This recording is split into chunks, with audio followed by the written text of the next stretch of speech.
Hi, welcome. For those who don't know me, my name is Lotfi. In this video, I would like to address one of the most important things of life.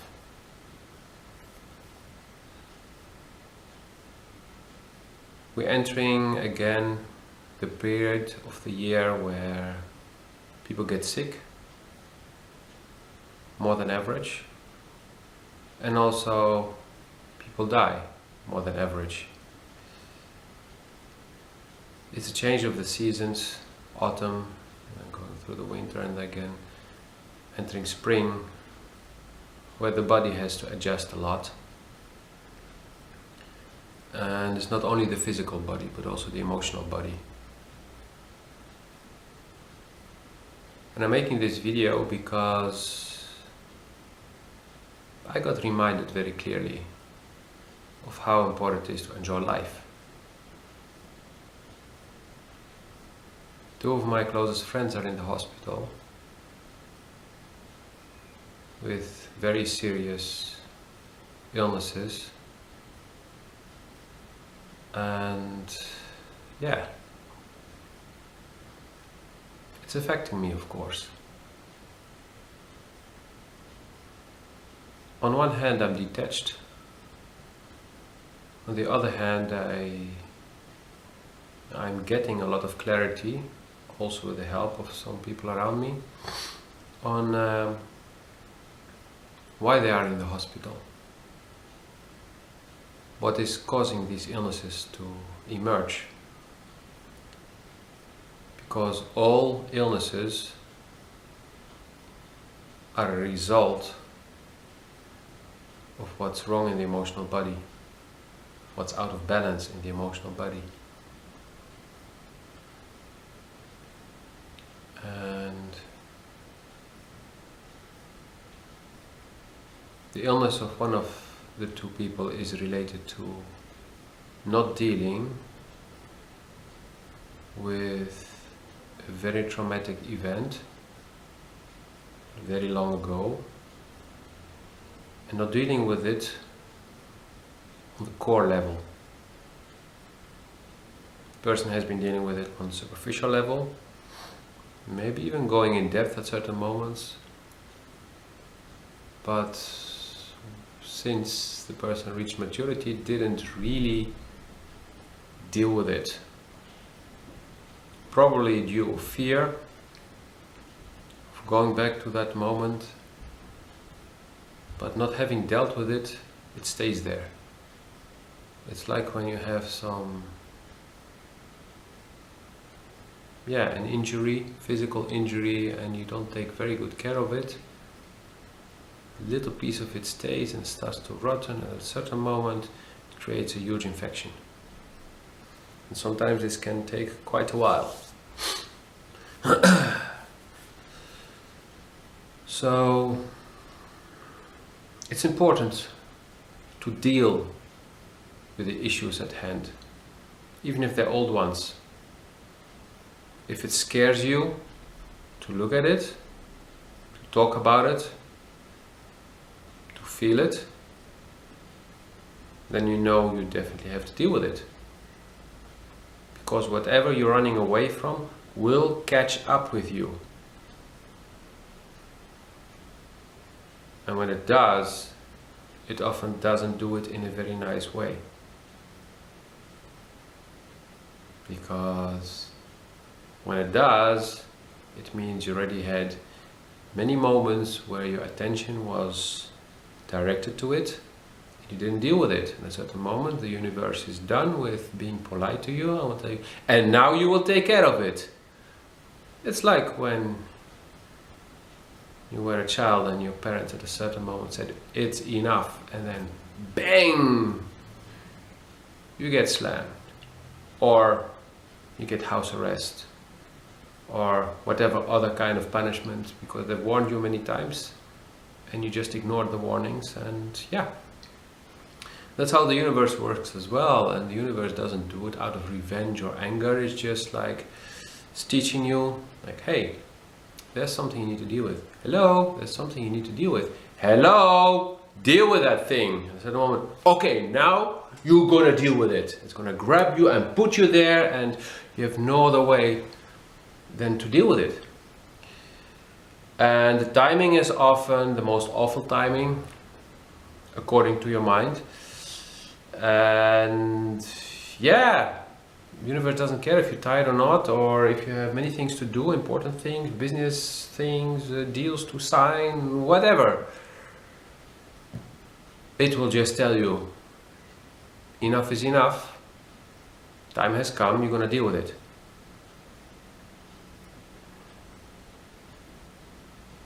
You can prevent this. You can prevent this if you know. And because you're watching this video now, you know. So be smart and stop running away from whatever you're afraid of. And if you're not sure you can do it on your own, that's fine. Ask for help. Help is a sign of strength, not of weakness. It's a sign of smartness. It's very smart to ask people who have experience with this kind of things for help, in any field in general. So feel free to ask for help. Ask me, ask somebody else, but ask somebody you feel can help you with this kind of things.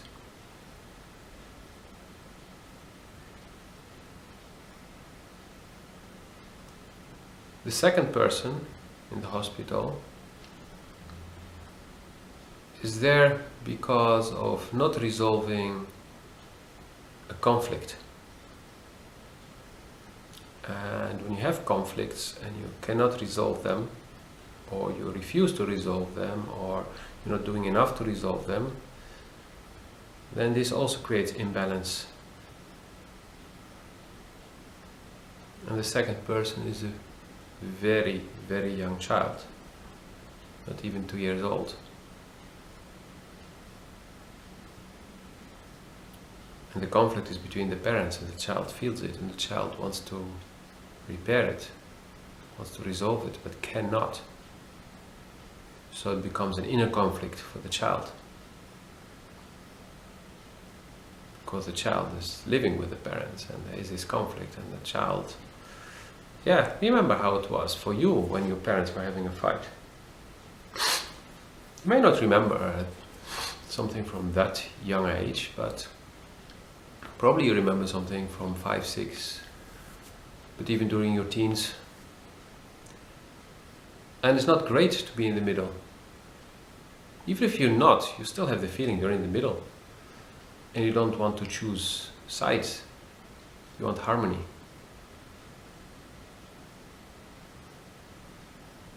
And it's a horrible thing to realize that a very young child is very dangerously sick because the parents do not manage to resolve an issue between them. Don't go to the core of the issue. Are just continuing to live and trying to let time pass by. And I know for a fact that this is the case in millions of relationships around the globe.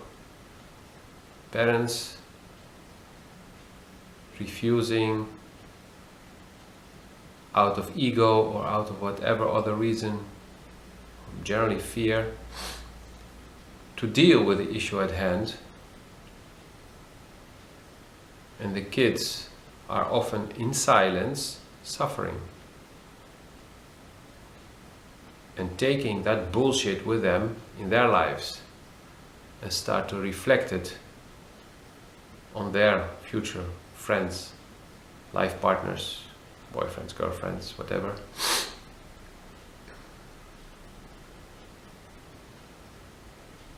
And this is a very serious thing.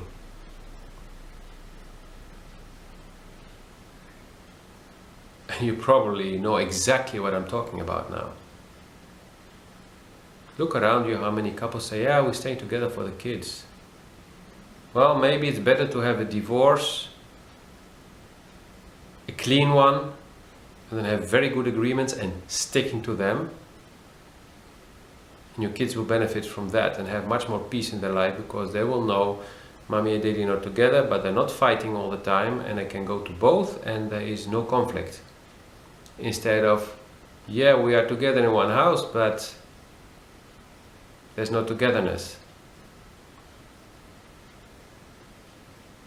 But before you go to divorce, long before that, it's time to look at, why is there a conflict? What is bothering you, each of you? How do you feel about it? What do you feel in general? And start talking about that. And not talking from the mind. There's no use in accusing the other of whatever he or she did wrong or is still doing wrong. It's not relevant. What is relevant is, how do you feel in the relationship? How do you feel about what's happening? How does it make you feel what your partner is doing or not doing? To share that from your heart, without expectations. Because you sharing what you feel is not like, I will tell you that I feel bad, so I expect you to change. No. I tell you how this makes me feel. And then the other person can say how he or she feels. Maybe you feel bad about something because the person is doing something that's objectively not good or bad, but it reminds you of something bad that happened to you. It was happening between your parents, who made the same mistake that you're making now. So there's nothing wrong with your partner, but you are just associating what's happening with a memory, with a painful memory.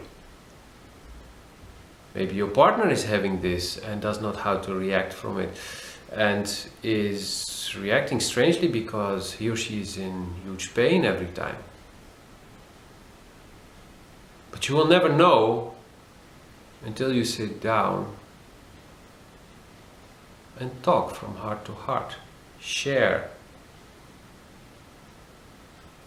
and really listen to the other, and not listening to respond, but listening to understand, to feel, to know what's going on.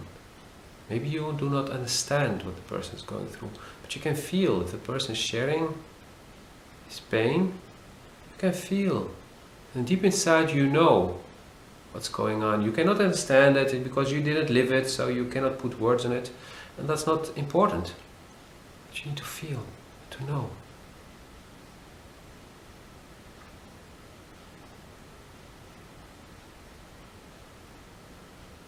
Ibi and I, my girlfriend and I, are doing this.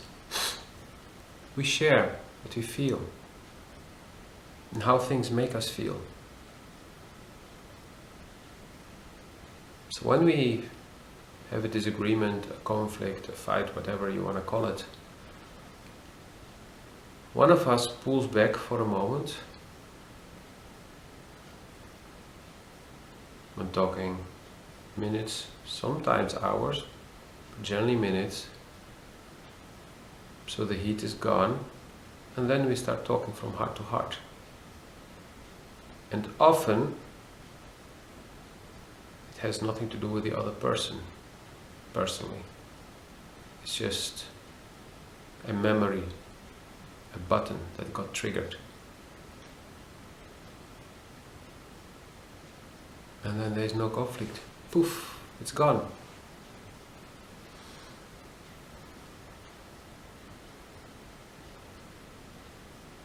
And if it's too difficult for you to do this with your partner, you tried a few times, doesn't work,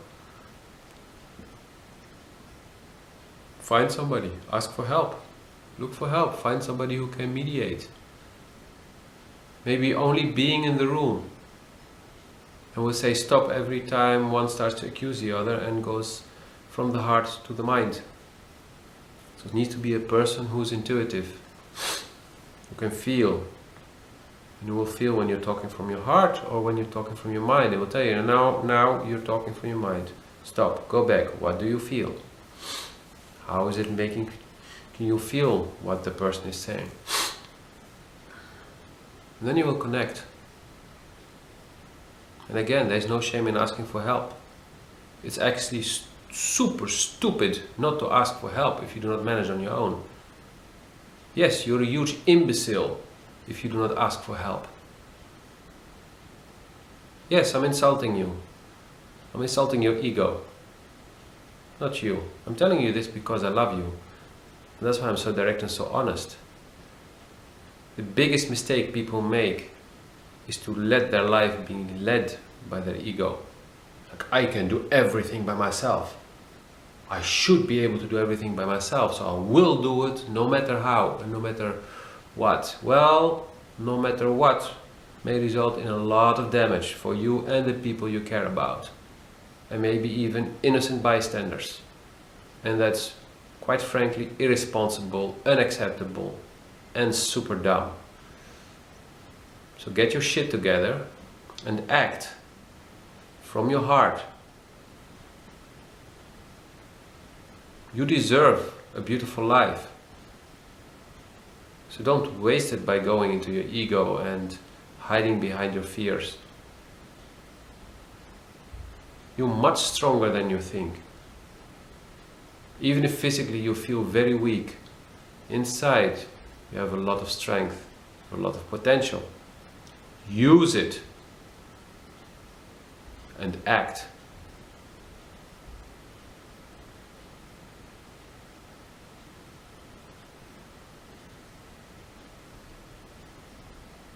And this brings us to enjoying life.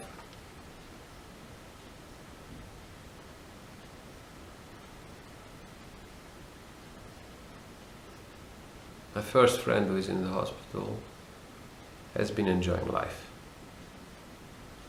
If he dies tomorrow, it's okay. He doesn't need to die. If he resolves this issue, he will heal again. His physical body will stop being harmed by his emotional body and he will heal. He'll be back on his feet within a few days or weeks.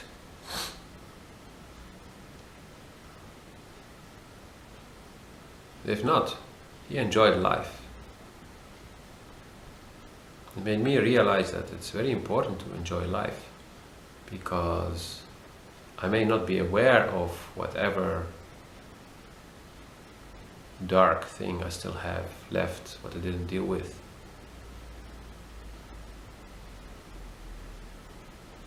And I personally, when I realize there's something, I deal with it. Because I've learned that it's less painful to confront the pain and the fear than to keep running away from it.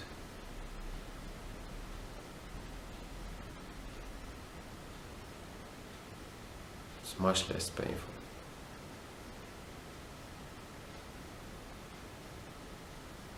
And when I say much less, it means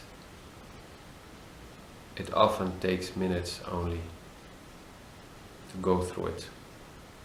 And then the biggest pain is gone, and then the rest can come out, and the wound can heal.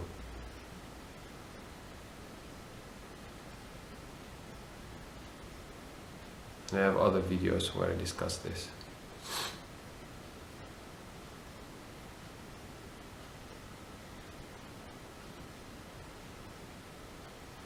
You deserve a beautiful life. So embrace what you have, use it wisely.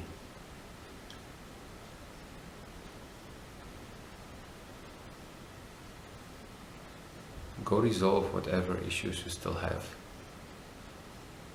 with yourself, with others, with your past. Deal with it. And every time you resolve something, you'll feel lighter and lighter and lighter and lighter.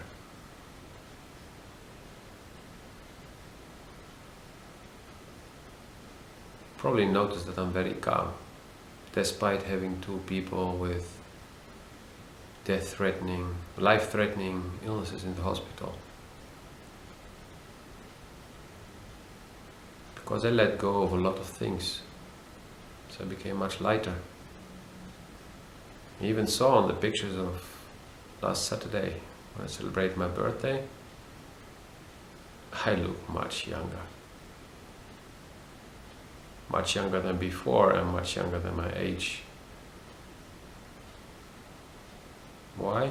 Because I cleaned up a lot, because I dealt with a lot. And I can tell you, that was a lot to clean. I didn't do it in one day, but I started. When I realized, I started.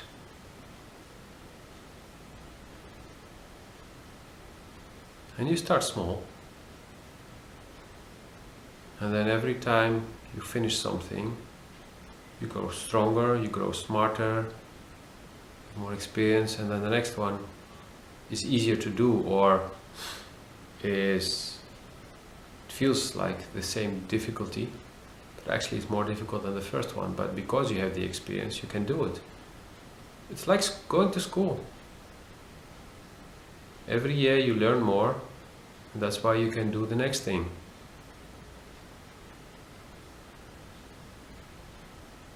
And some people manage to go quite fast. It doesn't need to take decades. It can go much faster. Just depends if you're committed and prepared to surrender, to get out of your head and to try to control everything. Because you cannot control everything. A meteorite can come down tomorrow. There's nothing in hell you can do to prevent that or to stay alive. It comes down and you're gone. Nothing to control. Looking back, the only thing you could have done is make your life easier. Make your life lighter, make yourself lighter. By dealing with your shit. Cleaning your shit.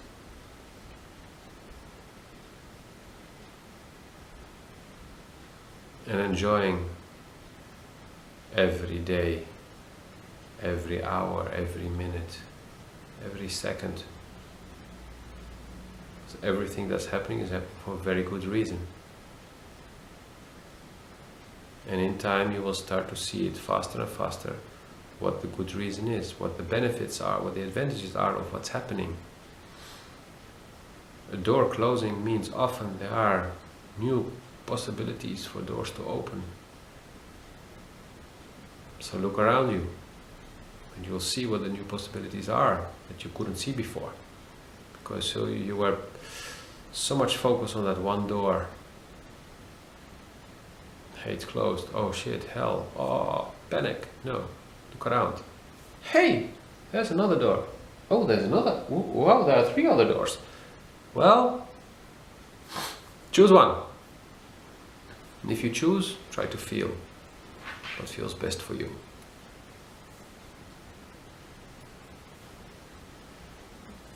So start enjoying life. When you do that, you will feel an enormous amount of gratitude, which I'm feeling now.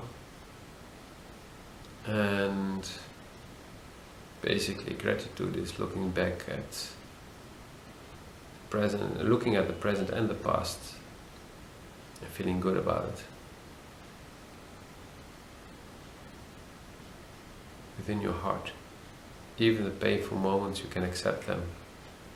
And you can say thank you for being a lesson. Thank you for what I've learned.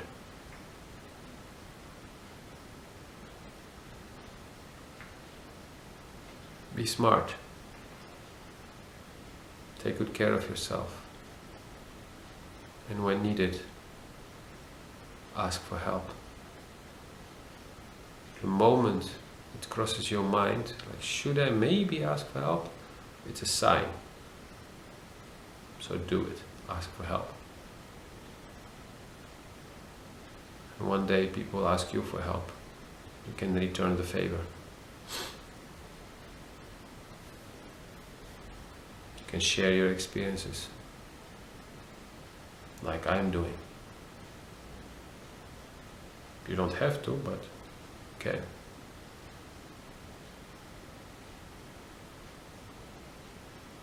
Go live. Go shine. Go rise to your full potential. Discover your mission in this life. Discover your purpose. And have fun doing all of this. Because life is too short to waste it worrying. Life is long enough to enjoy it with everything you have and everyone you have.